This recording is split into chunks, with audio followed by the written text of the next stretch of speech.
Indian மார்க்கெட்டில் institutional flow ரொம்ப ரொம்ப அதிகங்க. எப்படியெல்லாம் ரீட்டைல் பீப்புளை காலி பண்ணுமோ அந்த அளவுக்கு காலி பண்ணுறானுங்க. நாங்களாம் மார்க்கெட்டுக்குள்ளே வந்தப்பெல்லாம் பரவாயில்லைங்க. அப்போல்லாம் எஸ்ஜிஎக்ஸ் நிஃப்டின்னு ஒன்று ட்ரேட் ஆகிட்டு இருந்துச்சுங்க.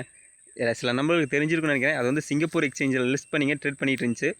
அது இருந்த வரைக்கும் பரவாயில்லைங்க. அதை எடுத்துகிட்டு எப்போ கிஃப்ட் நிஃப்டின்னு ஒன்று உள்ளே வந்துச்சோ அதிலிருந்துங்க இருக்க மேனிப்புலேஷன்ஸ் அந்த ஹண்டிங் வந்து போனால் டைட் அண்ட் டஃப் ரேஞ்சுக்கு கொண்டு போகிறானுங்க.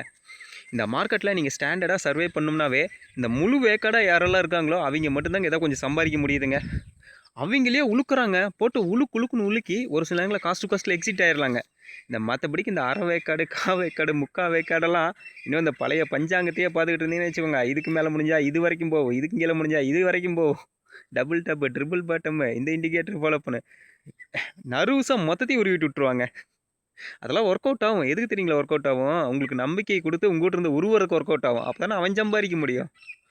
என்றைக்குமேங்க மார்க்கெட்டில் இன்ஸ்டிடியூஷனல் ஃபுட் பிரிண்ட் தெரிஞ்சால் மட்டும்தாங்க நீங்கள் வந்து பார்த்தீங்கன்னா சர்வே பண்ண முடியும் ஸ்டாண்டர்டாக.